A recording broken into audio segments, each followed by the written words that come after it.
مبروك يا معلم، خلصنا الانترفيو ومسكنا شغل، وبقى ده اول شغل لينا في حياتنا. تعالوا بقى نتكلم ايه اللي مستنينا بعد كده، عشان اللي في اخر النفق ده مش نور، ده خازوق بلمبه. تعالى بقى اعرفك ازاي تتلافى كل ده. اهلا بيكم، انا احمد محمود ودي قناتي وصف سالم احمد. اول حاجه يا معلم، لازم تعرف ان انت دخلت بيئه العمل، فانت دخلت بيئه مش صحيه بالمره، انت داخل بيئه فيها يعني على حسب بقى ما ربنا موفقك وامك دعت لك بايه. لان هتلاقي في اوقات كتير قوي بيئه العمل بيئه حرب فعليا. انا مش بتكلم، مش بهزر وما بحاولش ان انا اجمل لك الواقع. فعلا بيئه العمل دلوقتي في معظم الشركات بقت بيئه حربيه، انت داخل كل يوم بتحارب عشان تعدي يومك. اول حاجه يا معلم، لازم تعرف ان انت من سن 20 سنه لحد 30 سنه انت بتحاول تلاقي شركه محترمه مع مدير كفء ويكون كويس بينقل لك خبراته، وانت بتحاول تتعلم منه على قد ما تقدر. لان العشر سنين الاولين في حياتك المهنيه دول هيأثروا معاك كتير قوي بعد كده. وتعالوا نقول مع بعض ليه. لازم اول مدير تشتغل معاه فعليا لازم تنقيه قبل الشغل. لازم يكون فعلا مدير كويس عشان تستفيد منه ومن خبراته اللي هتأثر بعد كده معاك. أولا لازم تحط في دماغك كام حاجة في أول سنين حياتك.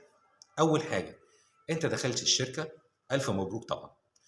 لازم تعرف إن التسع ساعات بتوعك دول تسع ساعات مقدسين، لازم تبذل فيهم أقصى ما عندك وتحاول إن أنت تحقق التارجت بتاعك. بس بعد التسع ساعات دول أنت حرفيا سبت الشغل.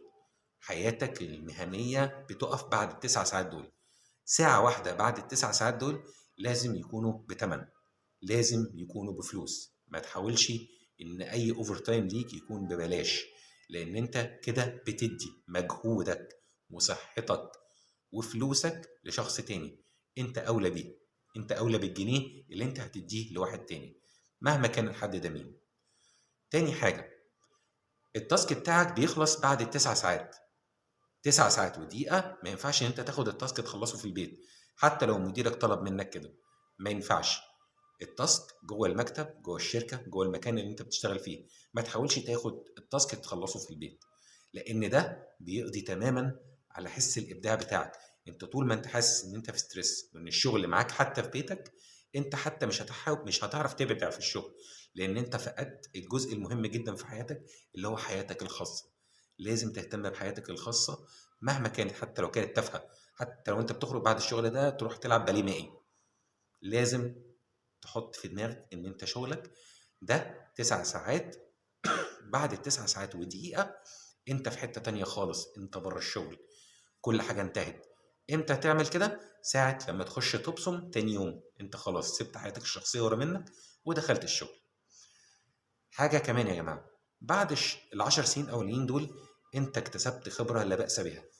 من 30، من 20 بقى 30 سنة هيجي لك ناس فريش تحت منك، لازم تنقل لهم خبراتك. لازم ان انت تعلمهم انت اتعلمت ايه. ما تحاولش دايما ان انت تحتفظ بالمعلومات لنفسك، حاول ان انت توصلها للي بعد منك، عشان ده يبقى صدقة ليك يا سيدي. او ان انت تحاول ان انت توصل معلومة للناس اللي ورا منك.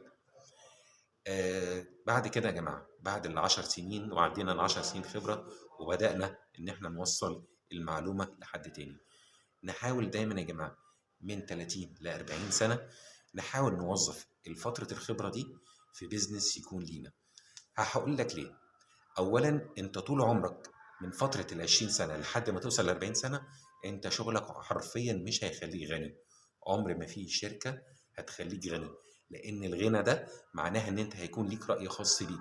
فمعنى يكون لك رأي خاص بيك، أي شركة في العالم استحالة تديك الفرصة دي، لأن أنت مش هتقف تناطحهم في قراراتهم. أنت وقت ما يكون معاك فلوس زيادة أنت هتيجي تقول لمديرك والله أنت بتفكر غلط، فأنا عايز أفكر بحاجة صح غير اللي أنت بتفكر فيها دي. فاستحالة إن الشركة هتديك الفرصة دي. فحاول دايما ان انت تعمل بيزنس جنب شغلك. ما بقولكش تسيب شغلك، بس حاول تعمل بيزنس تكون عندك حرية مالية. حرية مالية ليه؟ عشان ما تقتلش فكرة الإبداع عندك. فعلا ان انت تبدع، يبقى عندك مجال للإبداع. حرفيا بقى لما انت تقول انا والله طب انا هسيب الشغل بقى عشان عايز ابقى حر نفسي، انت كده بتبدل ال 40 ساعه بتوعك اللي انت عايز تشتغلهم في الاسبوع ب 80 ساعه.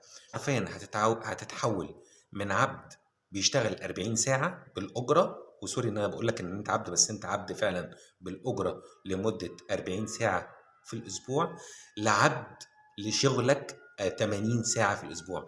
انت حرفيا بتتحول لعبد، وعبد بقى بدرجه قدير جدا، لان انت هتشتغل عبد حرفيا بس في شغلك. انت هتشتغل عبد لزبون اللي هيجي لك، لان انت طبعا مش هتبيع حاجه للهوا، انت هتبيع حاجه لزباين تانية. فانت حرفيا مهما ان انت بقى عندك بيزنس وبيزنس كبير، انت هتفضل عبد للشغل ده. عمرك ما هتبقى حريه. عمرك مثلا ما تقول ايه والله انا اسيب الشغل عشان ابقى فريلانسر او ديزاينر او فوتوغرافر او الكلام ده كله. شغلانات وشغلانات محترمه، بس خلي بالك برضو ان انت مش هتكون حر نفسك. انا عايزك توصل للحريه الماليه. الحريه الماليه دي هتفرق معاك انت في ابداعك. انا بقول لكم الكلام ده ليه؟ من سنين خبره فاتت حاولت فعلا اني انا في سني ده الحمد لله على اللي الواحد وصل له. بس خلي بالكم يا جماعه ان انا برضو ما عرفتش اللي انا عرفته ده الا بعد سنين. انا يا ريت كان حد وصل لي الكلام ده في الاول، كان فعلا حاجه كتير قوي فرقت في حياتي. الفيديو انا مش عايز اكبره اكتر من كده، بس بحاول ان انا اوصل لكم فكره للشباب الصغير اللي لسه طالع، عشان يبقى عندهم معلومه هم مستنيين ايه بعد كده.